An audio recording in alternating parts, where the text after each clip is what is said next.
నా పేరు దూడం మల్లేశం. మా ఊరు చొప్పదండి విలేజ్, డిస్ట్రిక్ట్ కరీంనగర్. మా భార్య మునీశ్వరి. ఆమెకు 2 నెలల కిందట నోటి నాలుకకు పుండైంది.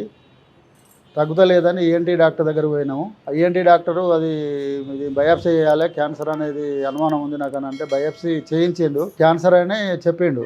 ఇక్కడ చెల్మడ్ హాస్పిటల్లో కొందరు పేషెంట్లు ఇక్కడికంటే ఇక్కడ పునర్జన్ హాస్పిటల్లో మంచి ట్రీట్మెంట్ ఇస్తారు, అక్కడ బాగుంటుంది, మా వాళ్ళు పోయొచ్చిండ్రు అని చెప్పిండ్రు. వాళ్ళు చెప్పిన తర్వాత నేను యూట్యూబ్లో చూసిన, మీ పునర్జన్ వాళ్ళవి యూట్యూబ్లో చూసిన తర్వాత నాకు నమ్మకం ఏర్పడింది. ఇక్కడికి వచ్చి భార్య వాడితే కొంతవరకు నయమైంది. నాలుక పుండు తక్కువైంది, కొంత మెరుగైంది, కొద్దిగా బాడీ వెయిట్ పెరిగింది. ఇప్పుడు అన్నం తినగలుగుతున్నది. అయితే మళ్ళీ సెకండ్ టైం అయిపోయినాయి. మళ్ళీ వచ్చిన తర్వాత డాక్టర్తో మాట్లాడి మళ్ళీ తీసుకుంటాం. మాకు కొంతవరకు నయం అనిపించింది, సాటిస్ఫాక్షన్ ఉంది. వాడక ముందు అసలు అన్నం తినాలంటేనే తినలేకపోయినా, ఇప్పుడు వాడినాక కొంచెం తినగలుగుతానా, కొద్దిగా టేస్ట్ తెలుస్తుంది. అంతకుముందు అసలు టేస్ట్ అన్నదే తెలియలేదు. వెయిట్ కూడా కొంచెం పెరిగినా కొద్దిగా మంచిగా అయినా.